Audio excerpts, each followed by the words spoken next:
Welcome back to the show, everybody. Check out these headlines this morning. Union Bank of the Philippines, we'll get into it. Google, former PayPal executive, crypto, partnering with crypto exchange. It's massive, ladies and gentlemen. BIS, R3, successful test, and much, much more. Fox Business on the latest with the SEC versus Ripple. Energy Commerce Committee, we'll get into it. And guess what else we got? Charles Gasparino says the biggest player in regulation of digital coins may not be the SEC or the CFTC. We'll tell you who. And David Schwartz at the Miami Bitcoin Conference puts down straight fire. And we got it here for you. Somebody roll that beautiful intro.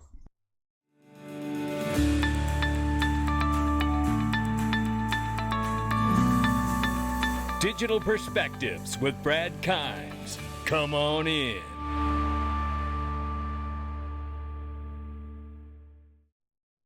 Welcome back to the show, everybody. And have we got a show lined up for you today? Excuse me. January 20th, 2022, crypto market cap is 1.995, not yet back over $2 trillion. Knowing 3 trillion plus has been our high for the crypto market cap. We're up 0.5% this morning.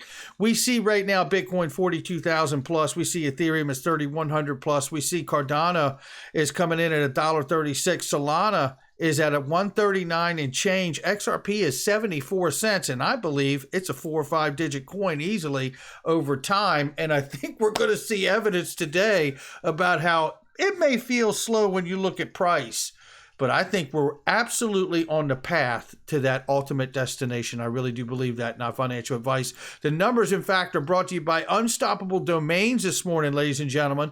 4 new character domains are being released in less than 24 hours, and actually in less than a couple hours now. And at 11 a.m. Eastern time, you got 2 hours, and 8 a.m. Pacific time, any one of these cryptos, .nft, .coin, .bitcoin, all of this is available. News, moon, meme, love, I mean, you name it. Your Hope, dogs, toys, live. I mean, this news, rent, moon. I mean, they're massive, massive domains out here, ladies and gentlemen. And for the first time ever, they are available. Make sure you check out the link in the description and comment box. Union Bank of the Philippines selects Mataco and IBM to facilitate digital asset custody operations. Things are moving quickly. Don't believe it? Check this out. Google hires former PayPal executive to push crypto. And this is the kind of fundamental news I want to see as an investor right here. 395 days into the American crypto innovation under siege with the SEC versus Ripple, and Google's not bothered one bit by it. They're expanding. Let's take a little further look here. This is Hall of Famer Michael. Google has partnered with crypto exchange firm Coinbase Global, and crypto payment service provider BitPay. With the new crypto functionality, Google will begin allowing its customers to store crypto assets in their digital cards. My, oh my, how things are changing. This came after Google dialed back its plan to add bank accounts to its payment app. The company's ambition to offer financial services has been in the works for years, but listen to what they're doing now. Notably, the new Google crypto integration does not precisely give customers the opportunity to use their Bitcoin as a medium of exchange. Rather, it allows customers to spend their Bitcoin holdings. However, it's hard to imagine a situation where people prefer to spend their crypto stack other than HODL. In addition to current partnerships Google has on its new crypto feature, it is still open for more. However, the company has not started accepting Bitcoin or other cryptocurrencies as of yet.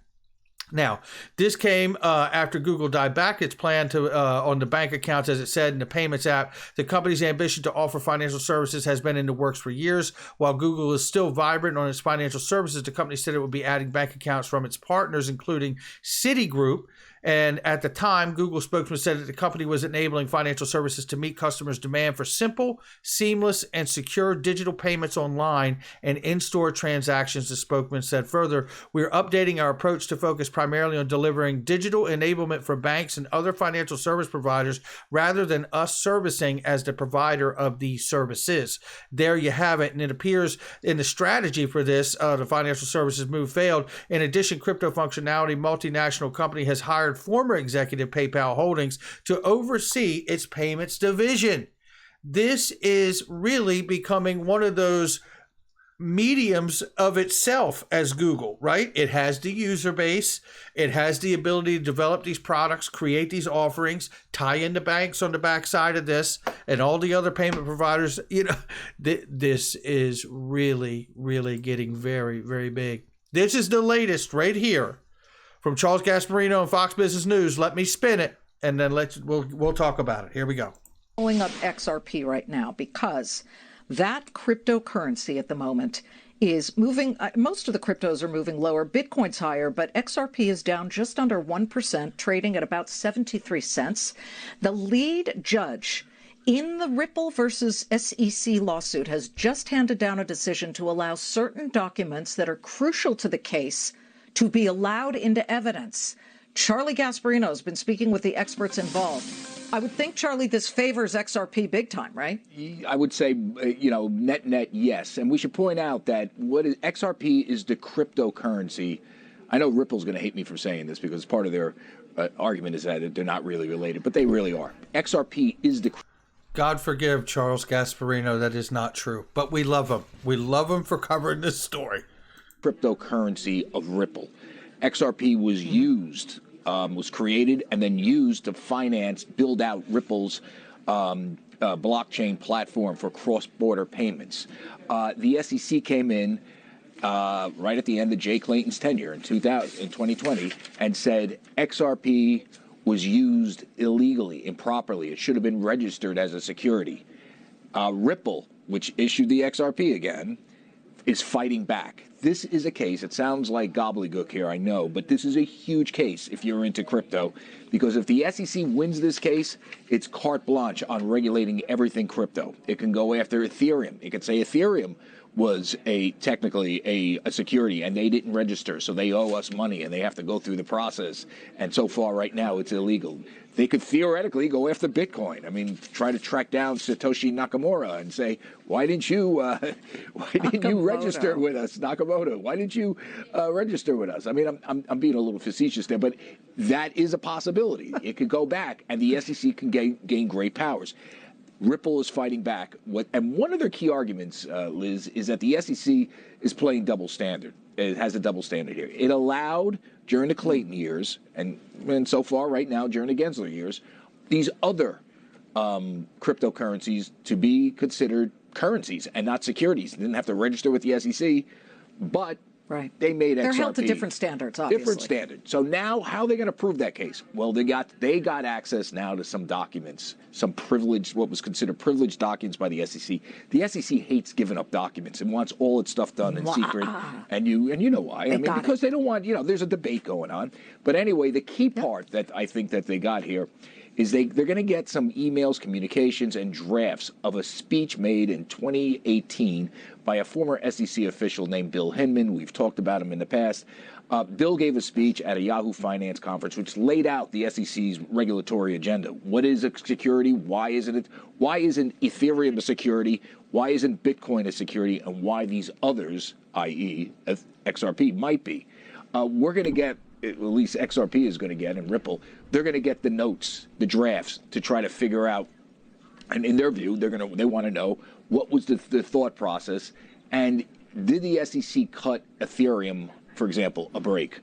And we should point out that a lot of the former SEC officials, like Hinman, like Jay Clayton, now work for entities that do business with the Ethereum blockchain or have investments in it. It's very interesting what Ripple is arguing here. I'm not saying that confluence is there's a huge scandal here. I'm just saying what Ripple is arguing. So this is a big case.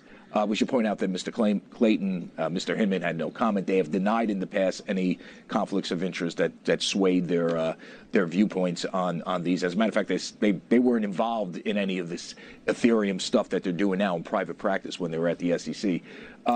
That isn't quite accurate either, because we know for a fact that William Hinman, while being at Simpson Thacker, received $15 million while he was at the SEC. So just to put some clarity there. But this is heating up, and once you get the SEC the judge allowing these documents, that means we get it.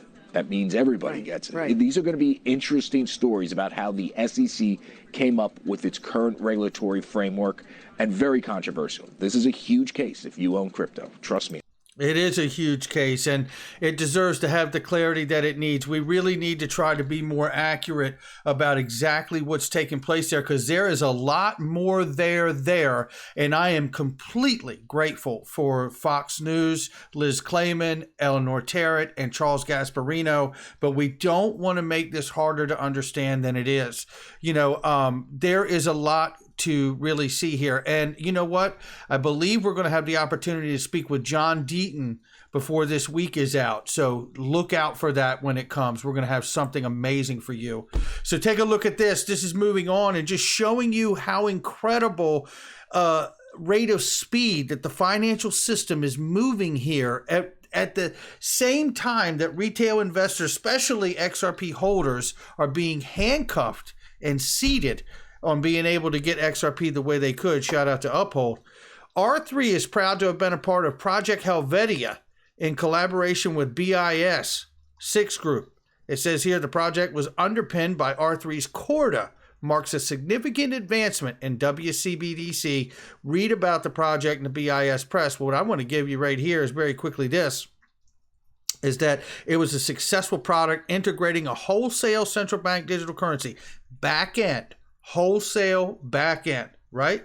So it covered a wide range of transactions and tests in Swiss franc interbank monetary policy and cross-border.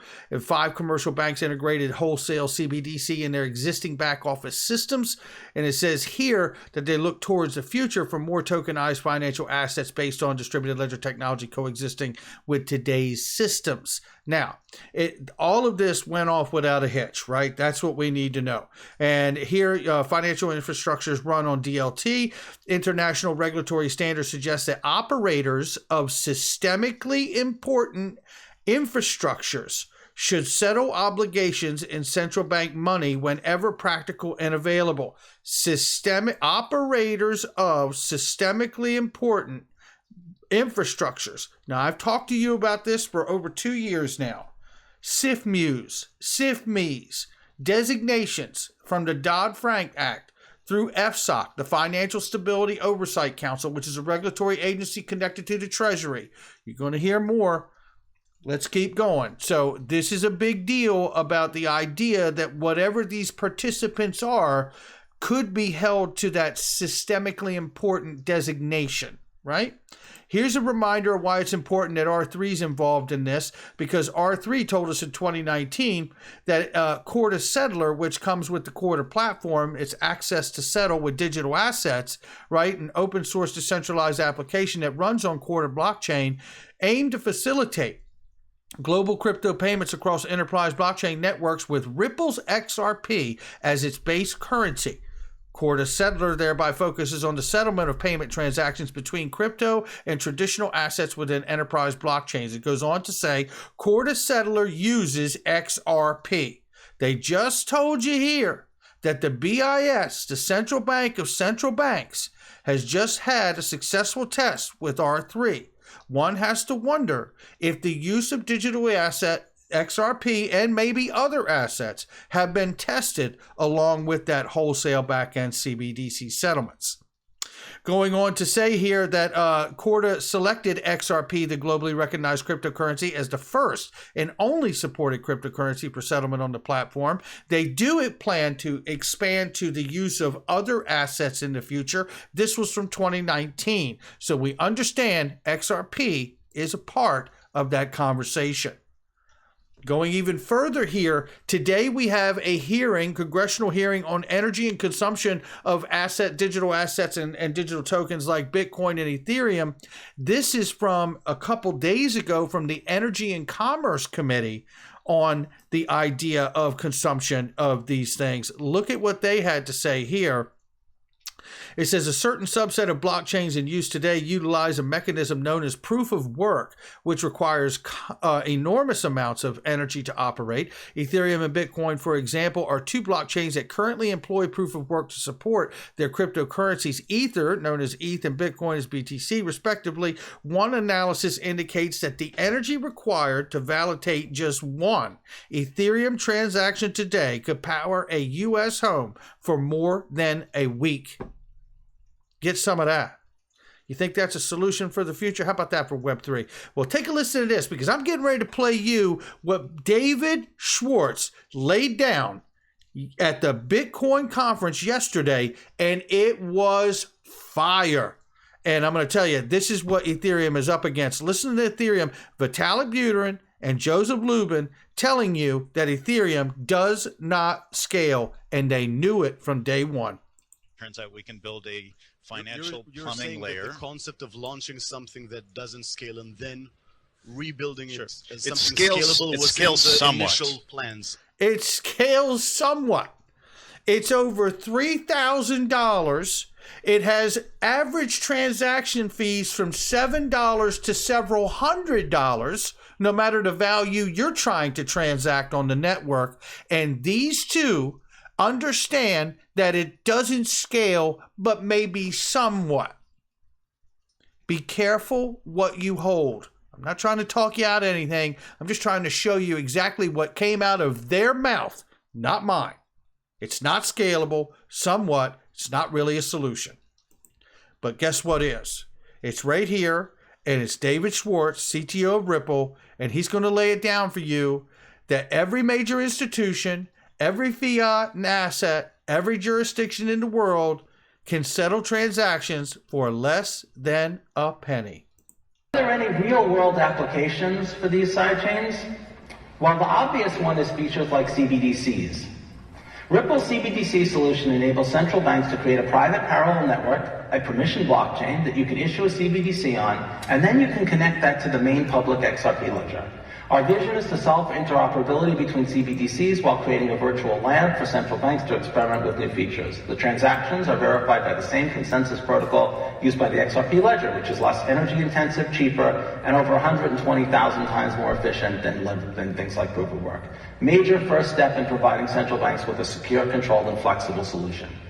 Imagine every major institution in the world able to settle every major fiat asset with every other institution in a compatible jurisdiction in seconds for less than a penny. And I'll say that again in case you missed it.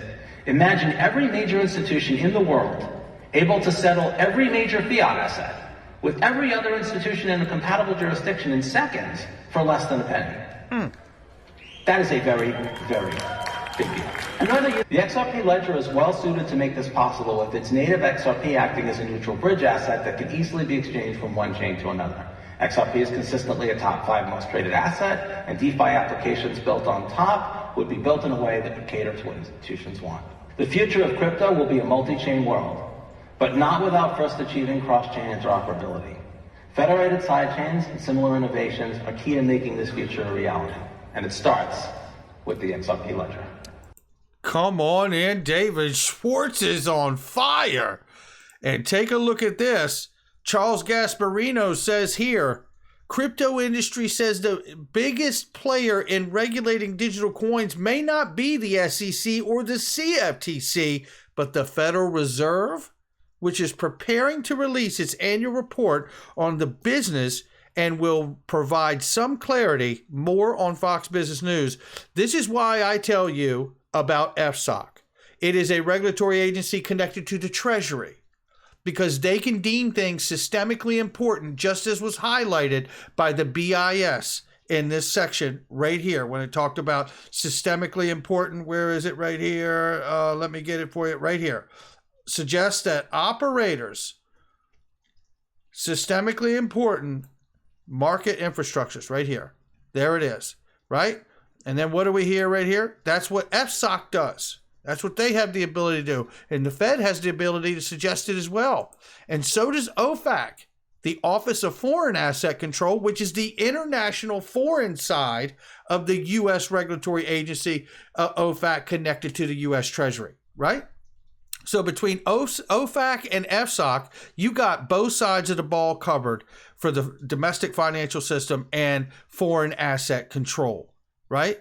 And then there is what I believe Charles Gasparino was telling us about from CoinDesk here, which is that the Federal Reserve is going to release its highly anticipated report on cryptocurrencies and central bank digital currencies, initially slated to come out last September, will be released within weeks, is what Jerome Powell has said. And when that drops, it sounds like to me there's going to be some very, very revealing information. And maybe that's why they've been holding it back for so long. But you know what? Digital Asset Investor reminds us of this right here. And he says, I don't know why, but that Charles Gasparino tweet about the Federal Reserve being in this and not the SEC and the CFTC, he says, I don't know why, but this tweet reminded me of this. And it's Craig DeWitt from Ripple, who has been brought on and selected as vice chair of the U.S. Faster Payments Council for cross-border payments. All of this is happening while the SEC is being sued and SEC is suing Ripple, and U.S. retail holders are being restricted. You see what's going on here? I think there's something very special going on here, which is also why we know that Michael S. Barr came from the Treasury and worked for Ripple for a time. We know that Craig Phillips, also on the board currently right now from the U.S. Treasury. What else do we know? Rosie Rios, also 43rd Treasurer, and signed over $1 trillion worth of money, is now on the board as well at Ripple. Treasury, Susan Friedman at Ripple, and also on the Digital Pound Foundation. Treasury. Are we seeing a theme? Are we seeing a narrative? Yeah, I can't wait for that Federal Reserve report. That's going to do it for me, ladies and gentlemen. Hit that like and subscribe. Leave a comment below. Share with somebody you know. Hit that notification bell so you don't miss a thing. I want you to check out all the links in the description box and the comment section. They're great products and services I use each and every day. And more importantly, they're trusted, vetted links. Be very careful what you click on out here on the internet. I'll catch all of you on the next one.